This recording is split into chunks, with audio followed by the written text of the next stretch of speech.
Le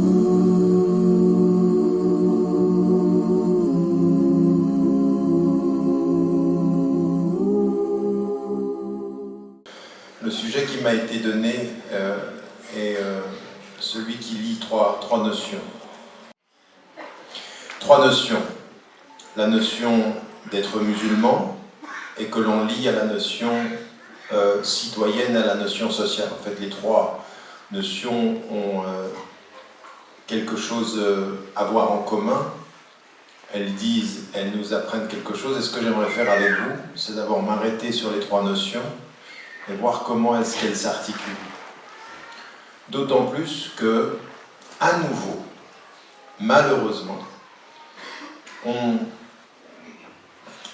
en revient aujourd'hui, à cause de circonstances qui sont graves et malheureuses, à cause de la violence, à cause de la violence extrémiste, à cause d'actes qui tuent des innocents et qui, pas simplement en France, mais partout à travers le monde.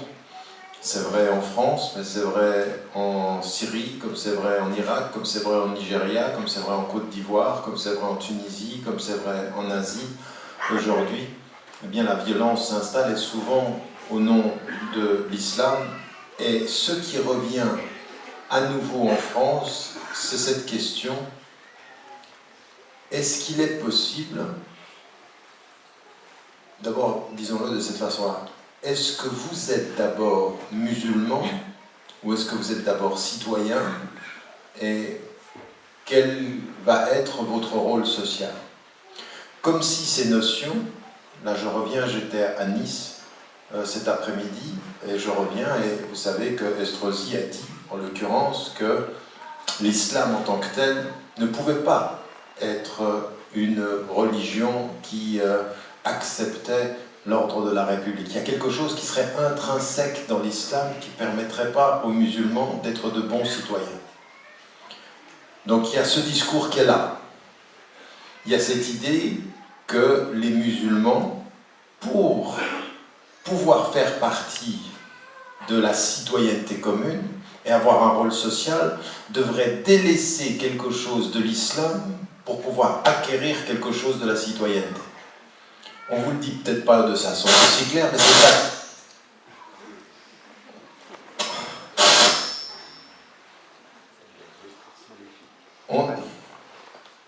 Il y a un complot quelque part.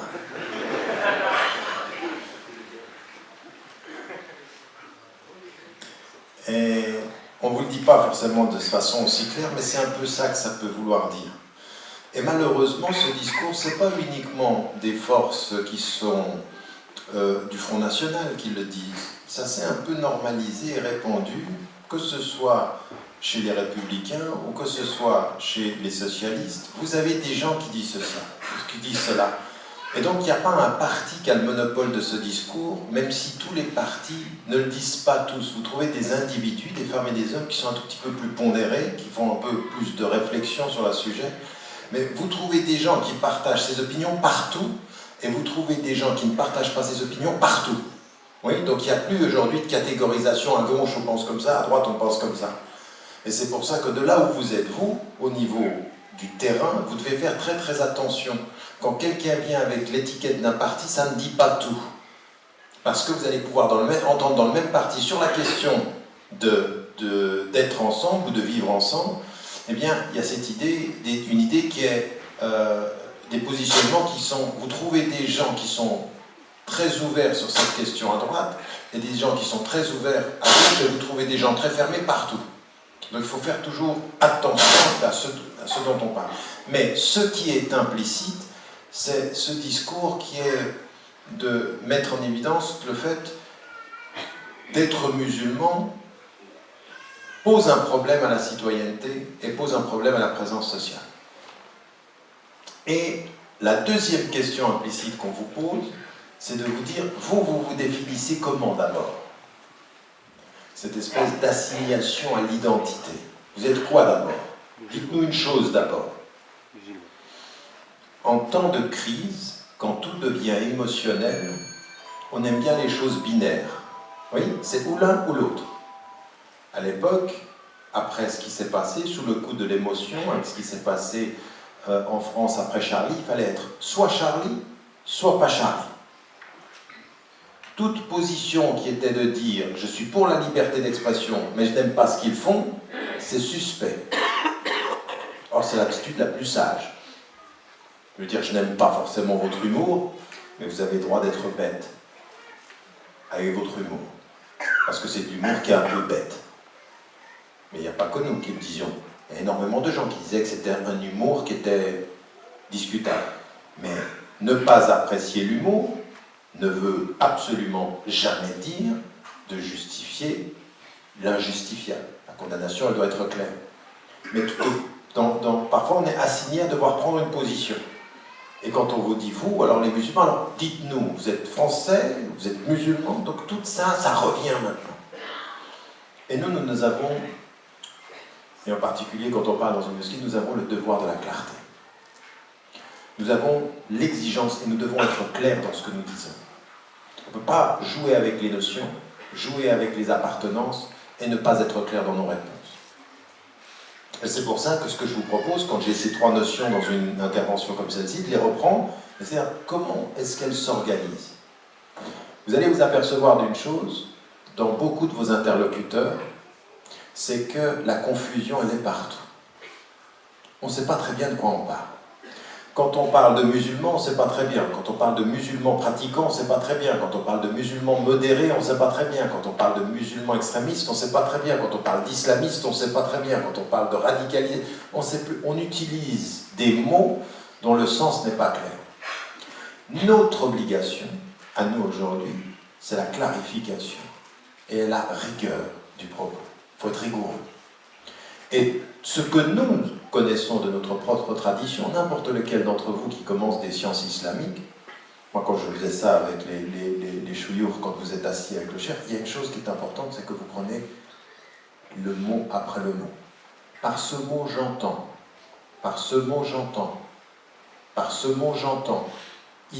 Il prend tous les mots qu'il va utiliser, même quand vous commencez le titre, par le mot. Alors par exemple, la notion du musulman ici dans le titre, par musulman j'entends, par l'action, la citoyenneté j'entends. On prend les mots et ensuite on construit un raisonnement. Et vous qui êtes sur le terrain dans la vie quotidienne, on n'est pas obligé d'avoir un raisonnement hautement académique. On peut avoir un raisonnement au niveau où l'on est engagé dans sa vie. Mais il y a une chose que du plus haut jusqu'au plus bas nous devons avoir, c'est la clarté. Ça doit être clair dans notre tête. Qu'est-ce qu'on est en train de dire quand on parle de nous? Et chacune et chacun d'entre vous, vous devez clarifier. Aujourd'hui, la France vous oblige, mais pas simplement la France, je dirais, tout l'Occident, comme même dans les sociétés majoritairement musulmanes, nous oblige au devoir d'exigence, au devoir de clarté, je veux dire. C'est une exigence de clarification. Nous sommes devant l'exigence de clarification. Et je vous appelle, les unes et les autres, à un djihad de la clarté. Oui, la clarification. C'est-à-dire, comment est-ce qu'un djihad, un effort, il y en a qui appellent à la mort, mais on appelle à la clarté des positions. Et on dit à ceux qui appellent à la mort qu'ils trahissent le fondement du message. Premier des éléments de la clarté, c'est comment est-ce que nous allons constituer notre appartenance. En disant très rapidement, nous avons de multiples appartenances, comme nous avons de multiples identités. Nous avons tous de multiples identités. Ici, en face de moi, l'identité, elle est masculine. Là-haut, elle est féminine. Dire je suis un homme ou dire je suis une femme, ça fait partie d'une identité. Ensuite, vous avez votre origine.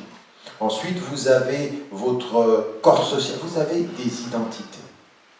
Il en est une de vos identités quand vous rencontrez un athée, quand vous rencontrez un agnostique, quand vous rencontrez un juif ou un chrétien ou un hindou ou un bouddhiste, ou quand vous rencontrez un musulman, ils vous parlent et ils parlent de soit de leur philosophie pour les athées ou les agnostiques, soit de leur religion pour les croyants. La religion pour le croyant, c'est sa philosophie de vie. Pour l'athée, il a une philosophie de vie. Ça veut dire qu'il va se donner à lui un sens à sa vie. Par exemple, vous avez un auteur comme Nietzsche qui ne croit pas en Dieu, mais qui pense que la vie, ça doit être de se dépasser par l'art et la créativité. C'est une philosophie de vie. Le chrétien, il a une philosophie de vie qui est le fait de revenir à Dieu et de placer Dieu dans sa vie dans une trajectoire de salut qui passe par la réconciliation avec Jésus et le passage par Jésus, c'est-à-dire la reconnaissance d'un Dieu unique, puisque ce sont pour nous aussi min ahl al-kitab, ce sont des gens du livre, mais il y a une philosophie de vie. Et vous, musulmans, votre religion détermine une philosophie de vie. Une philosophie de vie, comprenez bien ce que ça veut dire. Une philosophie de vie, c'est un système de valeurs fondé sur des principes qui donnent un sens à votre existence. Vous avez suivi? Un système. Il y a une systématique. Il y a des valeurs et des principes qui vont vous donner un sens à votre vie. Au point que, quelle que soit votre nationalité, quel que soit votre passeport, si vous êtes français, et si vous avez un double passeport, si vous êtes binationaux, et donc parfois en danger,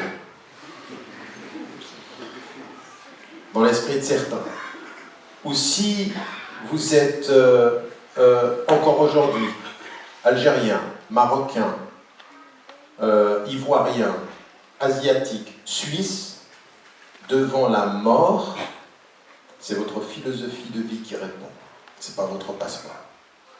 Votre passeport, il répondra peut-être au lieu où vous allez être enterré. Mais le sens que vous donnez à votre mort, c'est votre philosophie de vie. Et pour le musulman, qu'est-ce que c'est? Inna lillahi wa inna ilayhi raji'un. Je suis à Dieu et c'est à lui que j'appartiens. Et avec ceci, eh bien, ma philosophie de vie donne un sens à ma vie. Voilà le sens que j'ai de ma vie. Et qu'est-ce que c'est le sens de ma vie? Je viens de l'un et je retourne à l'un. C'est ma philosophie de vie. Donc, dans l'ordre de votre conception de la vie, ce qui est immédiat pour vous, c'est de dire « Ben oui, je suis musulman ».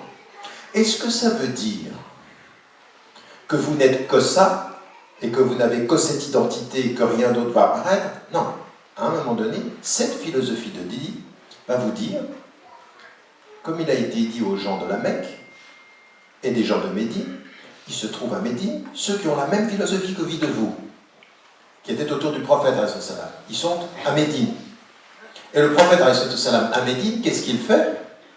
Il établit entre tous les citoyens de Médine une charte de la coexistence. Et il dit, nous sommes musulmans, mais nous vivons avec des juifs, nous vivons avec des personnes qui ont une autre religion, et entre nous, nous allons établir, ça c'est le privilège que vous n'avez pas, alhamdulillah, vous me permettez, shukran, bismillah, masha'Allah, barakallahu fikum, je reviendrai.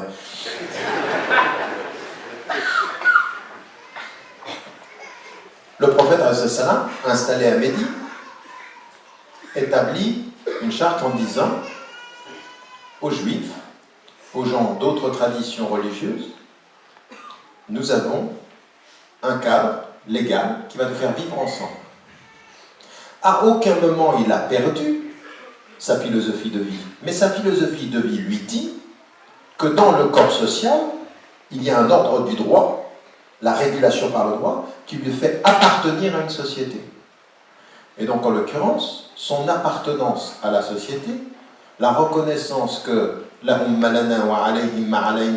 mêmes droits et les mêmes devoirs pour les juifs que pour les musulmans, il dit, mon identité de musulman m'impose de reconnaître la dignité de la présence d'autrui dans un cadre du droit. Et donc, il est à la fois le prophète de l'islam, il est un croyant, c'est son identité, et il est un citoyen, c'est son identité aussi. Et sa première identité donne de la force à sa seconde identité, et cette identité-là, elle va être également celle qui va donner sens à sa façon de traduire son identité de musulman. Et qu'à un moment donné, quand il vit avec le juif, ou celui qui n'est pas de sa religion et qui a le droit, il ne va pas systématiquement venir en disant « je suis musulman, moi ». Non, je suis un habitant de Médine et je suis régulé par ça. Donc selon ce dont on parle, dans la mosquée, il est musulman et devant la loi de Médine, il est un citoyen de Médine, un habitant de Médine.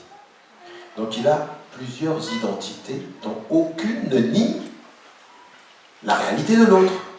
Cette idée où on vient vers nous aujourd'hui en nous disant « qu'est-ce que vous êtes ?» Eh bien, je suis ça, le ça, le ça, le ça, le ça, je suis tout ça. Toi, ce que tu aimerais, c'est te dire que je suis ça, moins ça, moins ça, moins ça, pour n'être que toi. Eh bien, je suis toi, et plus que ça. Pourquoi je vous dis ceci? Parce que quand on a peur, on veut réduire l'autre à une chose. Quand on est serein, on comprend la diversité des choses. Et que quand on revient à l'expérience du prophète, il est tout ceci. Il a de multiples identités. Et qu'est-ce que nous donne notre appartenance de musulmans? Et c'est ça qui est important. Qu'est-ce qu'elle va nous donner?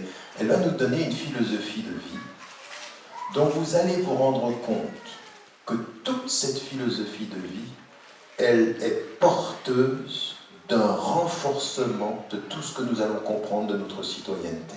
Non pas pour diminuer notre citoyenneté là où nous sommes, mais pour en augmenter les exigences. En d'autres termes, pour un être qui part de sa philosophie de vie musulmane, il comprendra sa citoyenneté non pas comme un corps de droit, mais comme un corps de responsabilité. C'est pourquoi en 1992, quand j'avais écrit « Les musulmans dans la laïcité », j'avais commencé, le sous-titre c'était « Responsabilité et droits des musulmans dans les sociétés ». Responsabilité, la dimension de la responsabilité. Parce que ce qu'il faut, c'est pas simplement partir et dire « je suis citoyen », non, il y a une éthique de la citoyenneté. Il y a une façon d'être citoyen. Elle est très exigeante. En fait, vous devez, vous, dans la clarté de votre propos, avoir un supplément d'exigence par rapport à la citoyenneté. Non seulement vous pensez à une citoyenneté égalitaire avec tous vos concitoyens, mais vous pensez à une citoyenneté d'autant plus exigeante pour vous, parce que votre philosophie de vie vous dit « attention, il y a des responsabilités à vivre dans une société ». Et le prophète, il dit « lahum malana », c'est-à-dire ils ont les mêmes droits qu'on a, « wa alayhim alayh », il n'oublie pas les deux, ils ont les mêmes droits et les mêmes devoirs. Et donc la citoyenneté, la collectivité vous impose de penser à vos responsabilités autant qu'à vos devoirs. Et de ne pas tomber aujourd'hui dans une idée, quand je suis citoyen, j'ai des droits. Et uniquement des droits. Non, j'ai des responsabilités, on va y venir. Ayant dit ceci sur la question de l'identité du musulman, et qu'on comprend qu'est-ce que ça veut dire cette philosophie de vie. Cette philosophie de vie, elle vous dit essentiellement 4 choses. La première, dès que vous êtes entré dans la philosophie de vie du musulman et que vous dites « La ilaha illallah, Muhammadun Rasulullah », vous dites, dès que vous avez dit ça, dès que vous avez dit « Shahada », l'attestation de foi. Que moi j'ai dû recommencer, vous savez, il m'a fallu 25 ans pour écrire une introduction à l'islam qui est le dernier livre là. Il y en a qui m'ont regardé et qui m'ont dit « Tout ce temps et tu n'as même pas écrit une introduction ?» Parce que parfois, c'est quand on s'approche proche de la conclusion de sa vie que c'est bien d'écrire l'introduction. D'ailleurs, je vous le dis, si vous faites une fois une thèse, ou si vous êtes en train d'écrire à l'université, ne commencez jamais par l'introduction. L'introduction, c'est ce qu'on écrit à la fin. C'était une petite parenthèse de prof. Enfin bref. Pourquoi je vous dis ceci? Parce qu'à un moment donné, il faut dire, eh ben, qu'est-ce que nous dit cet islam-là? Et donc, premier élément, il nous dit, vous entrez et vous dites la shahada, vous dites le tawhid, il n'est de Dieu que Dieu. Vous vous dites à vous-même, comme vous dites à tous les êtres humains, à tous. C'est-à-dire que tout à l'heure, il y a des autorités qui viennent. À Nice, il y en a eu. Ici, il y a des personnes qui viennent saluer. C'est marrant d'ailleurs que des personnes sur le plan local aient une idée un tout petit peu plus élaborée que ce qu'on entend dans les médias et ce qu'on entend, cette espèce de controverse qui fait peur à tout le monde, tout ce qu'on entend dans les médias aujourd'hui et qui est censé alimenter la peur. Vous voyez sur le terrain que des gens sont plus ouverts et qu'ils ont envie de comprendre. Eh bien, dès que vous avez dit ça, vous dites quoi à vos concitoyens? Vous dites quoi aux autres êtres humains? Vous leur dites, ma vie a un sens. Je pense que la vie a un sens. Je pense que ma vie a un sens. C'est-à-dire que là, maintenant, vous êtes dans une mosquée où on se prosterne, ça veut dire quoi? C'est que tous ceux qui sont entrés dans cette mosquée en disant « il y a un Dieu unique », disent « ma vie a un sens. Je ne suis pas là pour rien. » Et ça, c'est très important, parce que ça veut dire que il va falloir vous l'expliquer à vous-même, ce sens. C'est quoi le sens? Cette question que je vous dis tout le temps de vous poser, à quoi tu sers et qui tu sers? Posez-vous toujours cette question. À quoi tu sers et qui tu sers? Mais une fois qu'on a dit la vie a un sens, c'est-à-dire ce qu'on a dit, on va retourner à Dieu. Deuxième, donc, elle a un sens, c'est-à-dire on a une finalité. La deuxième des choses, c'est que, qui vous dit quand vous êtes musulman, c'est que nous avons tous la même origine. Ya ayyuhalladhina amanu, non, ya ayyuhannas, inna khalaqnakum min dhakarin wa untha. Ya ayyuhannas, tous les gens, nous vous avons créé d'un homme et d'une femme. Waja'alnakum shu'uban wa qaba'ila, et vous nous avons distribués en nations. Vous avez tous la même origine. Et donc, comme disait l'imam al-Nawawi, à l'origine de tout début, les êtres humains sont des frères et des sœurs en humanité. Et dans cette fraternité humaine, ma philosophie de vie, elle me dit, voilà, nous avons donné la dignité à tous les êtres humains, blancs, noirs, riches, pauvres, hommes, femmes, pas de distinction, même dignité. Donc l'idée de l'égalité, l'unicité de la source, qui est l'unicité de l'humanité. L'humanité est une, avec une source qui vient du Créateur et nous sommes tous égaux. Ce qui nous est rappelé quand? Dans la chose que vous devez faire une fois dans votre vie. Le pèlerinage vous dit, vous viendrez tous égaux. Vêtus du plus simple des habits pour vous rappeler que vous êtes tous de la même origine. Mais qui veut dire quoi?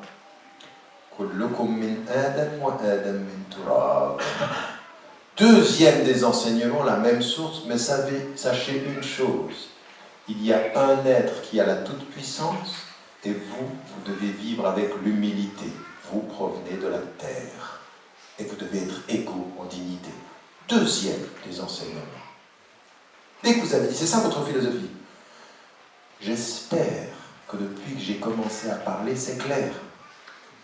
Parce que vous appelez à un djihad de la clarification en étant embrouillé, ça ne va pas le faire. C'est clair là, vous me suivez?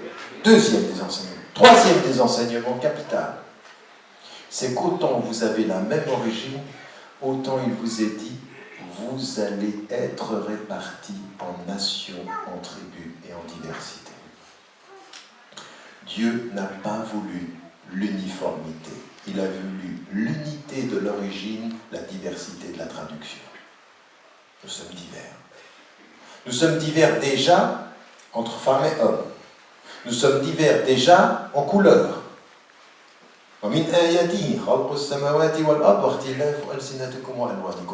Parmi ces signes, il a créé les cieux et la terre et la diversité de vos langues et de vos couleurs.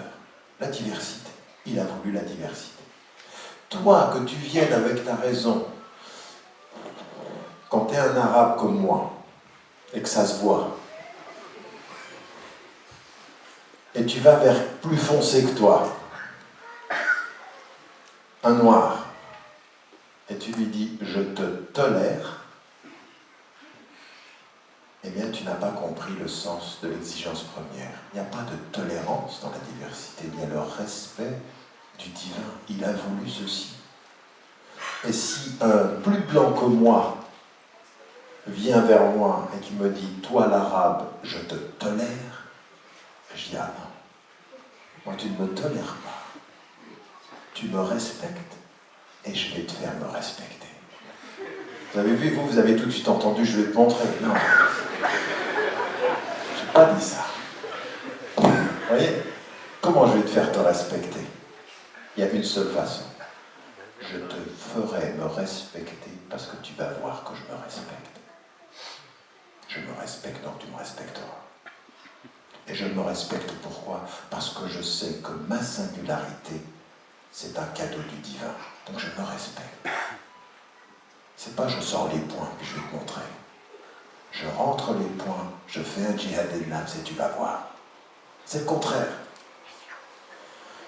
Vous voyez comment vous êtes tombé dans le piège, il va lui montrer. Troisième des éléments ici. Troisième des éléments. C'est donc cet élément de la diversité. Alors je vous l'ai dit, dans les langues, dans les couleurs, mais pas seulement. Voilà où Allah, si Dieu l'avait voulu, il aurait fait de vous une seule. Il a voulu la diversité des religions.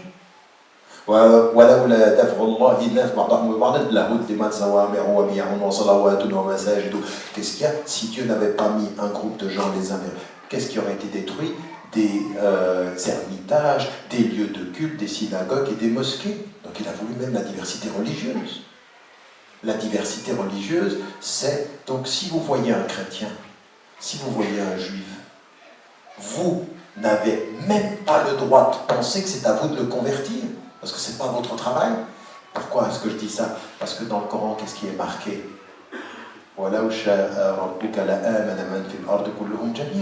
Si ton Seigneur l'avait voulu, tous les gens sur la terre auraient cru. Est-ce que tu vas les contraindre? Tu ne peux pas.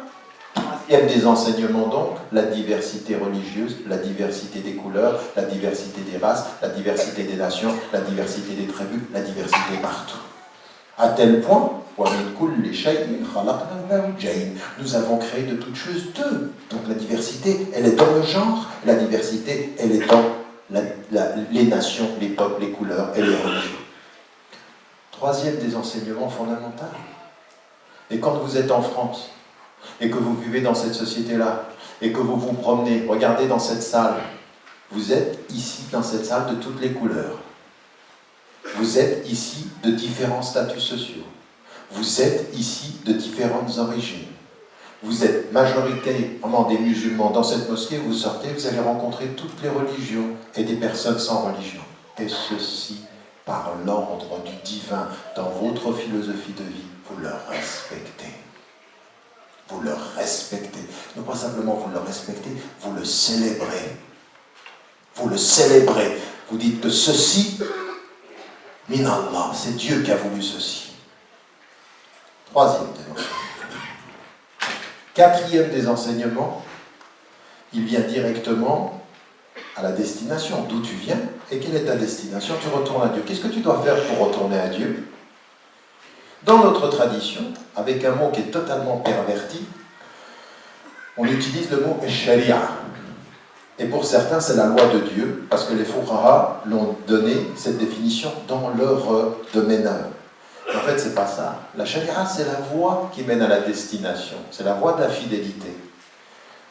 Et qu'est-ce qu'on doit faire pour aller vers Dieu? Qu'est-ce qu'on va faire? Eh bien, on va écouter le prophète, alayhi salam.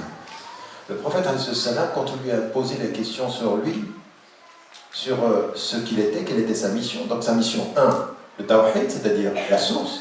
Et puis ensuite, le premier élément, c'est ce que nous avons à comprendre par rapport à ça. C'est quoi le deuxième élément?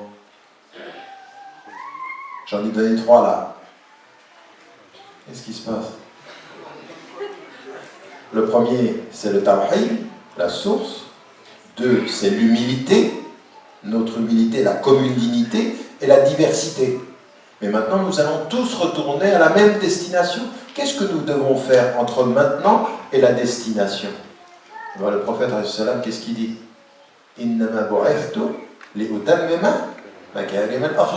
J'ai été envoyé pour parachever les bons comportements. Quel est le quatrième enseignement qui doit t'amener vers Dieu, où que tu sois, quel que soit ton pays, quelle que soit ton installation, ce qui doit être visible de ta présence, c'est que tu fais le bien, apporte le bien, résiste à tout le mal et partage le bien. La noblesse du bon comportement. Voilà ta philosophie de vie. Là où je suis pour le bien. الذين إن مكناهم في الأرض أقاموا الصلاة وآتوا الزكاة وأمروا بالمعروف ونهوا عن المنكر. Ceux qui, quand on les établit sur la terre, ils prient Dieu, ils donnent la zakat, ils commandent le bien et résistent au mal. Voilà ton rôle. À quoi tu sers? Au bien. Qui tu sers? Le bien. Et le bien, c'est l'un des noms de Dieu. Donc, c'est ça votre philosophie de vie. 4 principes, ça simplifie tout, ça clarifie tout. Maintenant, est-ce que tu peux, avec ces 4 principes, sortir ton passeport français? Bien sûr. Tu vas y mettre de la lumière. Tu vas faire de ce passeport français le sens de la traduction de ces 4 principes. Sans aucune contradiction. Avec énormément de sagesse et énormément de confiance. Mon passeport français, il traduit dans la vie quotidienne le sens de mon appartenance, une de mes identités. Elle se pose à la première? Pas du tout. Pas du tout. Au contraire, la première qui est ma philosophie de vie va dire, maintenant on va voir, avec ton passeport, à quoi tu sers? Qui tu sers? Est-ce que tu as l'humilité et la responsabilité de ceux qui ont compris la bonne citoyenneté, ou est-ce que tu le sors avec arrogance? Est-ce que tu as le passeport des arrogants, ou est-ce que tu as le passeport de ceux qui servent le bien? Il y a 2 façons. Vous savez, on dit toujours, il y a 2 France. Il y a eu la France des résistants, puis il y a eu la France des collaborateurs. Parce que c'est vrai, il y a eu des Français qui ont trahi la France, qui ont trahi toutes les valeurs de la France. Et puis vous avez eu des résistants qui sont l'honneur de la France. Et parmi ceux-ci, il faut quand même vous rendre compte d'une chose, vous-même. Vous savez que dans ce pays, dans les années 40, alors que sous Vichy, on envoyait des Juifs à la mort, vous avez eu des gens dans ce pays qui s'occupaient de la mosquée de Paris et d'autres mosquées qui donnaient des certificats de conversion pour sauver des Juifs. Ils étaient, certains Français, d'autres ne l'étaient pas, de confession musulmane, ils ont résisté, ils font partie de la France noble, celle qui refusait de collaborer avec le nazisme. Ça, c'est comme si on n'en parlait pas. Maintenant, on nous soupçonne d'être des antisémites. L'antisémitisme est anti-islamique. C'est pas on n'est jamais antisémite. Nous, on critique des politiques d'État, mais on ne peut pas être antisémite. On critique la politique de n'importe quel État quand il y a de l'injustice, qu'il soit majoritairement musulman, que ce soit Israël, que ce soit la France, que ce soit tous les États du Golfe, tous on les critique. Quand il y a de l'injustice, on critique. Mais on ne se permet jamais de racisme, puisque n'importe quel type de racisme est opposé à notre philosophie de vie, comme je viens de le dire. Vous voyez le cadre des cadres? Premier élément, je viens d'établir avec vous la notion de musulman, ça veut dire quoi? La vie a un sens. Nous avons une origine commune. Oui, nous avons une origine commune. Le tawhid, c'est la vie a un sens. Nous avons une origine commune. Il faut reconnaître notre communauté de dignité et d'humilité. 3e des choses, la diversité. Et la 4e des choses, le service pour le bien. Une vie qui est portée par l'exigence morale, l'exigence éthique de faire le bien là où on est. D'être une présence positive. Et ça veut dire que la 2e partie de votre appartenance, parce que vous appartenez à une communauté spirituelle, et quand vous dites que vous appartenez à une communauté spirituelle, vous avez bien compris une chose, tous les 4 éléments que je viens de donner, c'est conditionné au fait de faire le bien. En d'autres termes, vous appartenez à une communauté musulmane avec des conditions. C'est que vous appartenez aux principes qui fondent la communauté, pas au sang ou à l'appartenance religieuse de la communauté. À tel point que le prophète sallam vous dit, dans votre philosophie, vous êtes dans cette communauté-là, aide ton frère qu'il soit juste ou injuste. Et l'aider quand il est injuste, c'est de lui faire arrêter l'injustice. Donc même à l'intérieur, tu as un rapport à la communauté qui est un rapport de justice. Nous, on n'a pas cette idée qu'on est uniquement, on soutient les musulmans parce qu'ils sont musulmans. Non. Quand aujourd'hui, de là où je suis, je critique Daesh, quand je dis à tous les musulmans, vous n'avez pas le droit de dire que ce ne sont pas des musulmans, et vous n'avez pas le droit de dire que ça n'a rien à voir avec l'islam, parce que ce sont des musulmans qui disent qu'ils sont musulmans et qui se réfèrent au verset coranique. Donc vous devez leur répondre. C'est sérieux cette affaire-là. On ne peut pas s'asseoir en disant on n'a rien à voir. Non, ce sont des gens qui citent le Coran, donc il faut leur répondre en montrant que ceci est une trahison du texte. Mais on ne va pas faire ce qu'ils nous font à nous. Eux, ils nous disent vous n'êtes plus musulmans. Ils nous disent on est dans le kufr. Nous, on ne va pas leur dire c'est vous les kofars. Ça va être une bataille de kofars. T'es pas musulman. Je dis mais non. Toi, tu me mets dehors de l'islam, mais moi je ne te mets pas dehors de l'islam. Je dis que ce que tu fais n'est pas islamique, mais toi, je n'ai pas l'autorité. Dieu seul sait ce qui habite ton cœur. Mais donc, je dois prendre une position. Mais quand on dit ceci, qu'est-ce que ça veut dire? Ça veut dire que nous avons le devoir moral de prendre position par rapport à ceux qui tuent. Quand vous voyez ces images de ce qu'ils font au Nigeria, de ce qu'ils font en Syrie, en Irak, de la façon dont ils tuent, il faut prendre une position. Et il faut se lever contre ceux qui sont et qui utilisent l'islam à des fins qui sont totalement opposées au message. Donc on est dans l'obligation d'être vigilant à l'intérieur, et clair à l'intérieur. Condamnation, claire, pas pour faire plaisir à n'importe qui, juste pour que le jour du jugement dernier, quand je reviens à Dieu, j'ai fait ce que j'avais à faire. J'ai pas laissé quelqu'un tuer au nom de ma religion en me taisant. J'ai eu le courage de dire. Donc ça, c'est un premier élément. Donc il faut qu'on le fasse à l'intérieur.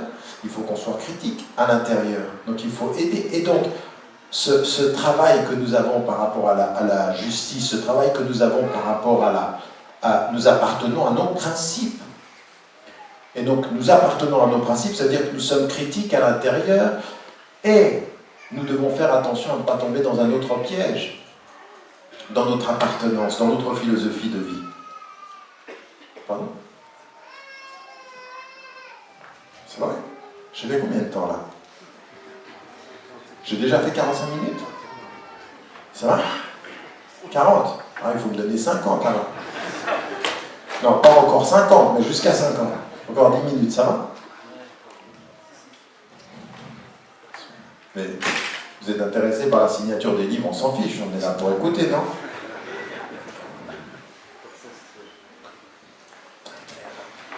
Et là, tu m'as coupé, là. J'en étais où? On va voir si tu écoutes.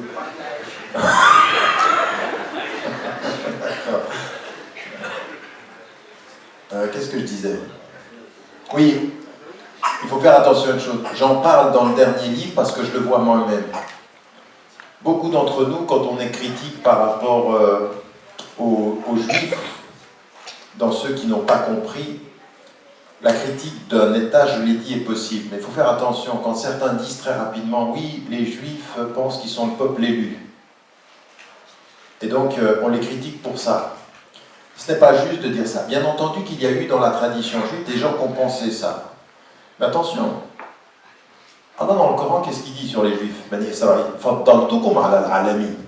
Je vous ai donné, je vous ai préféré aux gens. C'est dit dans le Coran, ça. Attention à ne pas faire une chose. Je vous ai préféré, ça veut dire je vous ai choisi comme peuple pour porter le message et être au service de l'humanité. Ce n'est pas une élection de sang, c'est une élection de responsabilité. Vous avez à servir l'humanité. À l'époque où Moussa, Moïse, alayhi salam, vient, il vient avec le message pour servir l'humanité. Et à Issa, Jésus, la même chose. Jésus, il a été élevé au-delà. Il a été préféré au monde, non pas pour qu'il soit la préférence de sang, mais la préférence éthique de service. Il devait servir. Et nous, aujourd'hui, qu'est-ce qu'on fait les musulmans? Quand on veut être fiers de nous-mêmes, on dit Kuntum khayra ummatin ukhrijat lin-nas ta'muruna bil ma'ruf wa tanhauna 'anil munkar wa tu'minuna billah. Vous êtes la meilleure des communautés. Et j'ai vu des musulmans, là il n'y en a pas un d'entre vous qui peut me dire que c'est pas vrai. J'ai vu des musulmans, ils disent on On est la meilleure des communautés. Hein? Qu'est-ce que tu crois? Il y en a qui sortent de cette mosquée, qui regardent les gens et disent on est la meilleure des communautés. Et on fait la même chose que d'autres. Or, le verset, il ne dit pas ça. Le verset, il dit vous êtes la meilleure des communautés dans la mesure où vous commandez le bien et vous résistez au mal et vous êtes. C'est conditionné. C'est pas oh, tu parles à qui? Je parle à toi. Et le moins qu'on puisse dire, c'est que pour l'instant, si on était la meilleure des communautés, ça se saurait. Parce que pour l'instant, on ne le voit pas beaucoup. On ne le voit pas beaucoup. Ça va faire à quel principe ça? Le quatrième, vous êtes là pour faire le bien. Vous êtes là pour faire le bien. Vous devez développer une distinction éthique qui s'appelle comment ça? L'éthique de la citoyenneté. Être des citoyens. L'éthique de la citoyenneté, qu'est-ce que ça veut dire? Maintenant, je reprends la philosophie dont j'ai parlé. Et sur cette philosophie de vie, en tant que citoyen, qu'est-ce que je vais faire? Eh bien, déjà, d'un point de vue personnel, dans ma philosophie de vie, quand j'ai commencé par dire que la vie avait un sens, le sens, je l'acquiert comment? En tant que citoyen. Il est dit dans les traditions de l'état de droit, nul n'est censé ignorer la loi. Vous savez ceci. Quel est le mot qu'on emploie ici? Nul n'est censé ignorer. Le contraire de l'ignorance, qu'est-ce que c'est? La connaissance. Quand vous êtes des citoyens français, là tout à l'heure on mangeait dans une école. La chose par laquelle vous commencez dans votre citoyenneté, c'est à célébrer l'éducation. Tous les espaces d'éducation. Alors, on peut ne pas être d'accord et content avec le système français. Il y a des écoles de 2e classe dans les cités, dans les banlieues, certes. Mais quand vous êtes allé en Afrique, quand vous êtes allé dans certains pays nord-africains, que vous avez vu le système scolaire, quand vous avez vu que parfois, il faut faire jusqu'à 2h30 pour aller à l'école, et 2h30 pour revenir, et que vous voyez ce qui se passe ici, à un moment donné, au lieu de vous plaindre, eh bien maintenant, il faut prendre en charge l'école.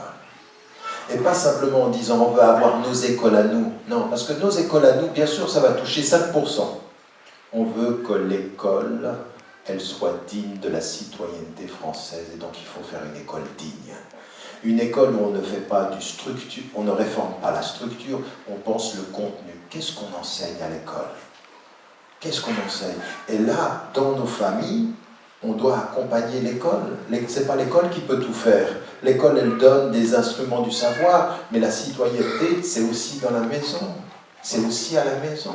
Quand l'enfant, votre enfant, vous-même, vous revenez de l'école, et quand vous vous retrouvez à la maison, apprendre à l'enfant la politesse.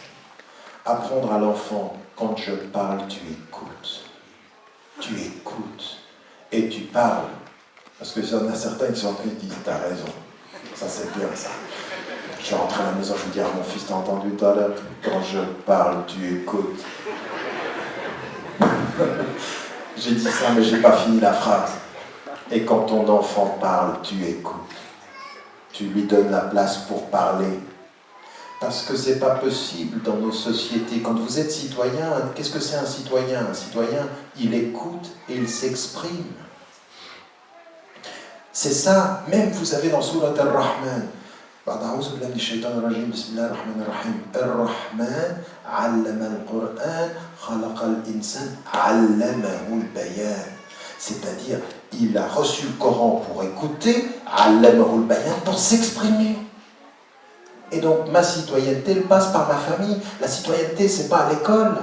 Tu fais ton enfant citoyen d'un collectif quand, dans sa première cellule sociale, toi en tant que papa, toi en tant que maman, il y a de l'espace où on parle. Je te parle, tu écoutes et on parle. C'est un problème, c'est de l'écoute. Quand vous voyez le prophète, sa femme est une des premières savantes de l'islam. Pourquoi? Parce qu'elle a écouté. Et le prophète, il était la douceur incarnée parce qu'il l'écoutait. Il l'écoutait, il s'écoutait. Et commence la vie sociale par l'écoute. Votre philosophie de vie, ça commence à la maison. Vous voulez avoir des citoyens plus tard, vous voulez avoir des... Ben, c'est dans la politesse, c'est même dans la façon dont on a de manger, c'est même dans la façon dont on... Tu prends ton plat, tu le poses sur la table, tu prends ton plat, tu le ramènes à la cuisine. Pas toi, ma fille, toi, mon fils, debout, à la cuisine. C'est comme ça qu'on apprend la vie sociale. C'est comme ça quand tu as à manger dans ton... Si on jeûne 1 mois sur 12 de notre vie, on jeûne. C'est pourquoi? Pour ne pas respecter la nourriture. Mais c'est pour respecter le respect moral de la nourriture. C'est ça qui fait un citoyen. Tu finis ton assiette. Et tu ne te lèves pas avant d'avoir fini ton assiette. Tu finis ton assiette parce qu'on ne gaspille pas. Notre monde aujourd'hui est dans le malheur du gaspillage. Ça commence chez toi. Regardez comment, de votre philosophie, vous traduisez ceci. À la maison, on parle à la maison, on s'écoute à la maison. On n'écoute pas que la télévision à la maison. On ne regarde pas que son téléphone à la maison. On ne regarde pas tous dans la même direction à la maison. On se regarde. C'est ça la traduction. Donc cette citoyenneté, ce respect-là, cette responsabilité, elle est là. Le respect de ceux qui sont plus âgés. À ton père et à ta mère, tu ne parles pas comme ça. Et tu ne parles tellement pas comme ça que quand tu vas aller à l'école, à ton enseignant, à ta professeure, tu ne parles pas comme ça. On ne parle pas comme ça. On ne parle pas comme ça. Les mots qui sortent de ta bouche, ils ne peuvent pas être vulgaires. Et ça s'apprend où ça? À la maison. Il y a un lien entre l'école et la maison. Mais pas simplement à la maison, c'est l'autorité, et à l'école, c'est la liberté. Parce que dans beaucoup de nos maisons, c'est comme ça. À la maison, tu ne peux rien faire, et dehors, tu fais tout ce que tu veux. C'est comme dans nos mosquées. À la mosquée, tu te tais, et à l'extérieur, tu questionnes. Non. Intégré à notre lieu de vie, vous avez compris pourquoi la citoyenneté, elle est circonstancielle. Quand vous vivez dans un village marocain ou un village algérien, ben les codes sont différents. Mais ici, vous êtes en France, et donc les codes en France, c'est on discute, on écoute, on a le droit de parler, on a le droit de s'exprimer. Donc il faut, dans nos familles, que nous ouvrions ceci, qui est tout à fait islamique, et ça correspond même à notre philosophie de vie. Il y a dans la façon de gérer l'espace familial en France des choses qui sont plus islamiques que les non-dits de nos sociétés d'origine. Et vous le savez très bien. Combien il y en a dans les sociétés d'origine qui vivent à l'intérieur compressés, qui ne peuvent même pas l'exprimer. Parce que dans nos sociétés d'origine, tu ne dis pas ça. Même dans nos sociétés d'origine, moi quand j'écris dans les livres, j'ai écrit dans la sira du prophète, j'ai écrit à ma fille, j'ai écrit « Je t'aime ». Parce que je l'aime, ma fille. Et un frère qui dit, il me dit, ah, c'est étonnant, non, on ne dit pas ça. Comment, tu dis pas je t'aime, toi? Ça, il y a des je t'aime halal, il y a des autres, non, mais il y a des je t'aime, c'est très halal. Dis je t'aime. Le prophète, il dit aux compagnons, dites à vos frères que vous les aimez. Dis à ton frère que tu aimes, que tu l'aimes. Dis-le. Mais ça fait... Mais vous comprenez ce que je suis en train de dire? L'expression de vos sentiments, ça fait partie aussi de ce début de la citoyenneté, de vivre avec les autres. Dieu ne vous interdit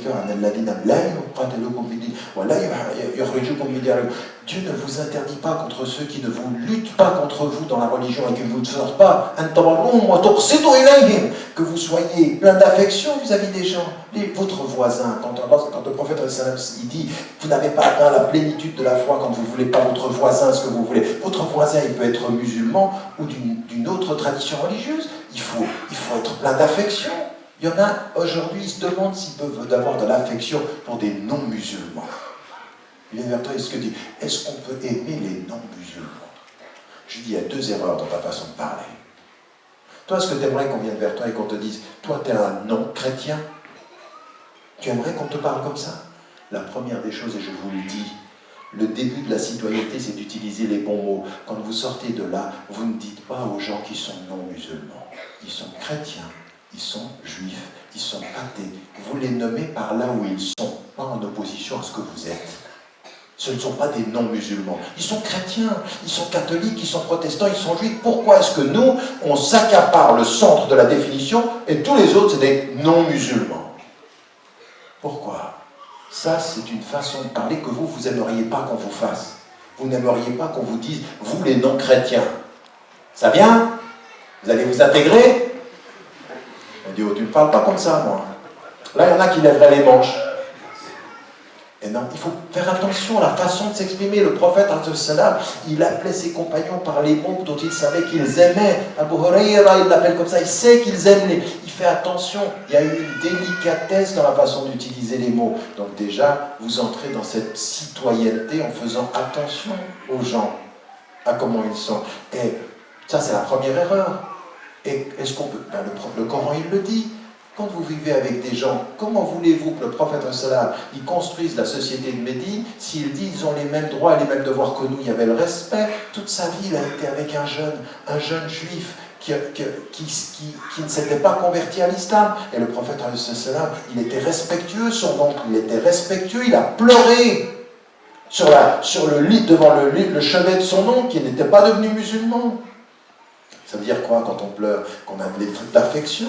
On peut avoir de l'affection pour les êtres humains dans la justice. Moi, je rencontre des gens qui ne sont pas musulmans, en l'occurrence ici, et qui sont d'autres traditions.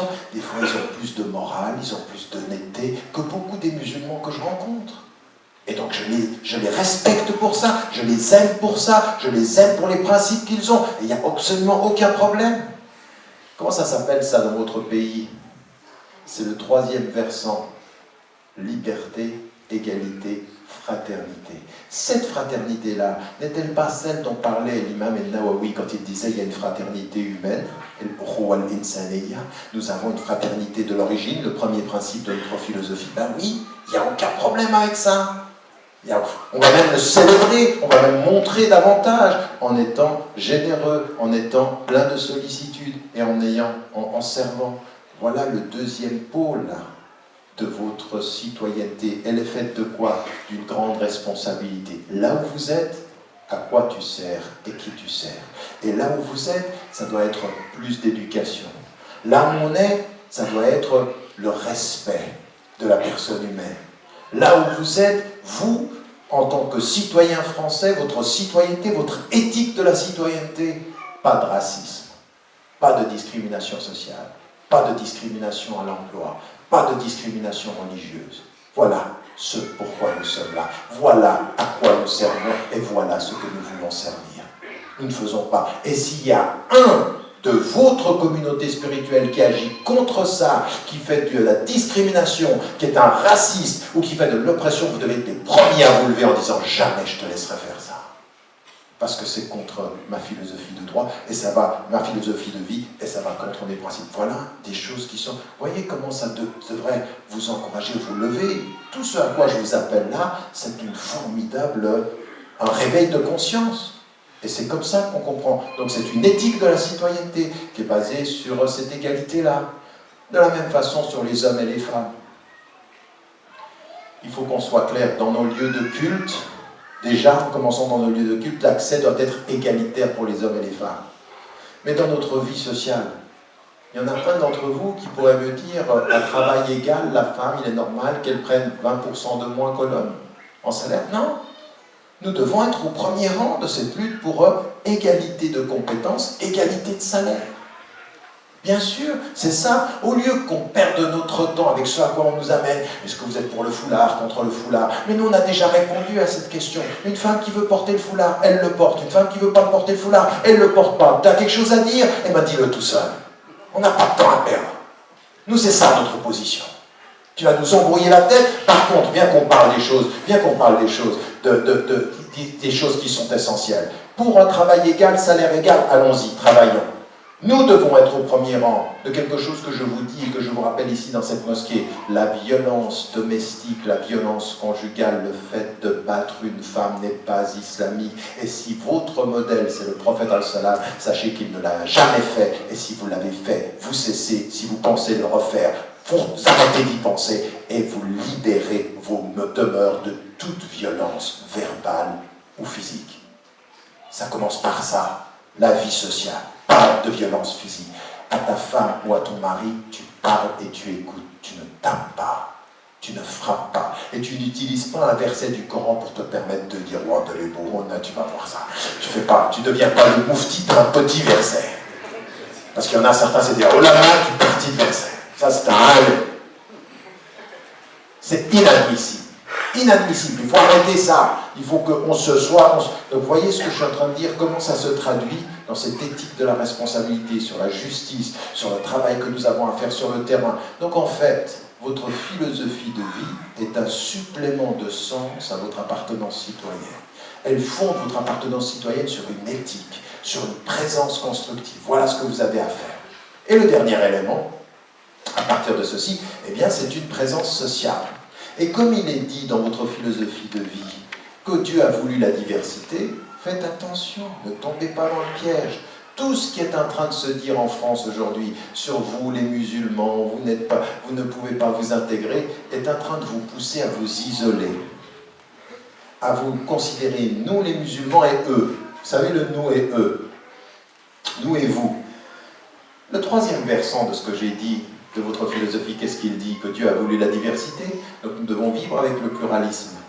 Et donc aujourd'hui, vous devez être en France, sur le plan social, les agents de la mixité sociale. La mixité sociale. Et la mixité sociale, c'est de pouvoir interagir avec les autres. Ne nous isolons pas. Ne nous isolons pas, ne nous fermons pas. C'était normal, il y a 40 ans, il y a 50 ans, de venir avoir des associations musulmanes. D'abord, on avait des associations algériennes, marocaines, tunisiennes, puis ensuite, il y avait des associations musulmanes. Le troisième âge, c'est des associations, on va faire des projets ensemble. Mais maintenant, il ne faut pas s'isoler. C'est exactement ce que veulent ceux qui ont envie de nous faire penser qu'on n'est pas vraiment français, qu'on n'est pas vraiment européen. Nous isoler. Ils ont voulu le faire, certains, géographiquement, et maintenant, ils veulent le faire psychologiquement. C'est une guerre psychologique de nous isoler. Eh bien, nous, il faut sortir de ça. Et nous, on n'a aucun problème. Il faut sortir du ghetto géographique, sortir du ghetto intellectuel, sortir au nom de la diversité. Nous devons interagir. Nous devons être en communauté de destin avec des gens qui ne sont pas de notre tradition et qui sont d'autres traditions. Nous n'avons aucun problème avec ça. Et au contraire, même cette interaction-là nous permet d'être meilleurs nous-mêmes. Parce qu'en fait, c'est quand vous rencontrez des gens qui ne sont pas comme vous, que ça vous renvoie à vous questionner vous. Parce que sinon, vous êtes pris par des habitudes. Vous êtes pris par des habitudes. Il n'y a jamais... Vous savez, quand des personnes qui ne sont pas musulmanes, quand des chrétiens, des juifs, parfois ils vous regardent jeûner. Des fois, ils sont surpris. Parce que c'est bien, c'est joli de jeûner pendant la journée. Mais des fois, ils sentent qu'il y a des contradictions entre le jour et la nuit. Oui. Alors, beaucoup de médias, ils nous ont folklorisé les nuits du Ramadan. Oui, c'est du folklore maintenant. Mais il y en a qui nous regardent et qui disent, mais c'est bizarre quand même. Autant de spiritualité la journée, énormément de nourriture la nuit, puis des comportements. Oui. Moi, je vous l'ai dit, une fois, je partais prier, j'étais en retard pour la prière du vendredi, j'ai mal parqué ma voiture. Quand je suis revenu vers le policier, moi je pensais que ça allait m'aider. Quand je lui ai dit, mais je suis allé prier. Je dis, vous allez comprendre quand même, vous allez comprendre, j'allais prier. Et lui, il me regarde droit dans les yeux comme ça. Il dit, vous allez prier, vous laissez la voiture comme ça. Je dis, lui, il a tout compris. Il a tout compris. Tu vas prier, tu ranges ta voiture bien. Range ta voiture. Comme celui, un jeune qui est un jeune d'Aria en Indonésie, qui leur dit avant la mosquée, les chaussures. Range tes chaussures. Tu vas te mettre droit devant Dieu et c'est là. Attendez, il y a quelque chose qui ne joue pas quand même. Tu rentres. Vous avez vu comme certains sont? Sur la ligne, là, ils te poussent, tu te mets de droit, oh, doucement, calme-toi. Tu vois comme il a mis les chaussures dehors. Et il a tout jeté. Comme si l'ordre de l'intérieur supposait l'acceptation du désordre extérieur. Mais non, il n'y a pas de cohérence. Range tes chaussures, fais-le endroit. Mais range tes chaussures, range ta voiture. Nos contradictions, qui peut nous les révéler? Parfois, c'est des gens qui ne sont pas de notre tradition. Ils nous voient et ça nous aide. C'est pour ça que, Allah subhanahu wa ta'ala, il a voulu la diversité. Parce que dans l'œil de l'autre, vous pouvez être mieux vous-même. C'est comme ça qu'il faut le considérer. Vous avez compris les trois notions? Musulmans, 4 principes, traduction de la citoyenneté et présence sociale fondée sur l'exigence, sur la responsabilité, sur le don. Et ma conclusion par rapport à ça, c'est que quand on vient en France et quand on sent l'atmosphère, franchement, c'est difficile. Et souvent, je demande aux gens, quand je suis dans un taxi ou quand quelqu'un m'amène, je dis c'est dur, hein. Je dis, c'est dur. C'est dur ce qu'on entend tous les jours. C'est très dur, et je peux vous dire que moi, je ne vis pas en France. Quand je viens, je sens que c'est difficile. Mais maintenant, vous avez deux solutions. Sur la base du sujet qu'on vient de faire là maintenant, vous asseyez dans la mosquée et vous dites, c'est dur. C'est très dur. C'est très très dur, mon frère. Sabrun Jamil. C'est dur. Ou maintenant, vous commencez à vous prendre en charge dans votre vie personnelle, à partir du moment où c'est dur, à quoi tu sers et qui tu sers. Debout. Debout. Maintenant tu te lèves. Maintenant tu ne vas pas me dire c'est dur, tu vas me dire maintenant j'ai un plan, maintenant je sais ce que j'ai à faire, maintenant j'ai des priorités, je ne vais pas me laisser faire. Et le premier contre lequel je vais lutter pour ne pas me laisser faire, c'est mon propre nafs. C'est ma propre attitude de victime. Je ne suis une victime de rien, je commence le travail sur les 4 principes qui ont défini ma philosophie de vie et qui vont donner de la lumière à ma citoyenneté. Dans mon engagement, ça commence dans mon allée, ça commence avec mon voisin, ça commence même avant, avec ma femme, avec mon mari, avec mes enfants, avec mes parents, la façon dont je parle, la façon de l'élégance, de la distinction. Les gens, ils nous regardent, ils se disent, mais regarde comme il parle, regarde, on change, on commence. Mais ça, c'est des choses qui sont à votre portée, votre façon de parler. La politesse, le service, ça commence par des petites choses. Et ça change tout. Ça change une société. Et je vais vous dire une chose. Soyez positif de ce point de vue-là. Soyez déterminé, soyez serein. Soyez serein. Rien n'est impossible. Rien n'est impossible. J'avais terminé le livre « La réforme radicale » en disant « Tout est toujours possible. Il faut y croire. » Mais au bout du compte, vous êtes tous là. Tout à l'heure, vous allez faire Salat al-Isha. Hein? Vous avez déjà prié Salat al-Isha? Non, c'était le Maghreb tout à l'heure. Parce que je suis en voyage. Pour ceux qui disent, c'est même pas la prière. Je suis en voyage. Ça m'est arrivé. Une fois, j'attendais. Elle dit, tu te rends compte, il vient nous faire une conférence, il ne va même pas prier. Elle dit, tu sais, il y a le fiqh, il y a le voyage. Enfin bref. Tout à l'heure, vous allez prier. Vous êtes tous croyants. Vous croyez. Vous croyez vraiment? On voit comment vous croyez. Vous croyez que c'est possible. Vous croyez que c'est possible de changer. Vous croyez que c'est possible de changer la situation dans ce pays. Mais vous y croyez vraiment. Si vous croyez en Dieu, vous croyez que c'est possible. Vous avez entendu ce que vous répétez comme ceci, parce que vous l'avez entendu de Shuyur. Dieu ne change pas ce qui est en peuple jusqu'à ce qu'il change ce qui est en eux-mêmes. Vous y croyez que vous pouvez changer ce qui est en vous-même et que si vous changez, il aidera au changement. Mais vous y croyez vraiment ou vous êtes juste des croyants qui vous levez 5 fois par jour? Un croyant, ce n'est pas quelqu'un qui se lève 5 fois par jour seulement. C'est quelqu'un qui se lève 5 fois par jour et qui change la vie. Il change la vie. Et l'islah, c'est transformer tout ça. En d'autres termes, vous êtes croyant avec quelle intensité? Jusqu'à où? Est-ce que vous pensez que c'est possible?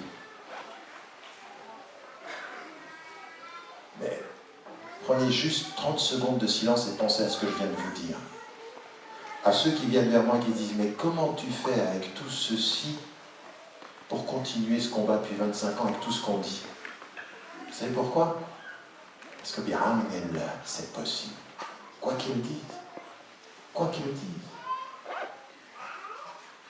Quoi qu'ils disent, quelles que soient les attaques, c'est possible. Simplement, il faut y croire. Je répète, il faut y croire. Je répète, il faut y croire.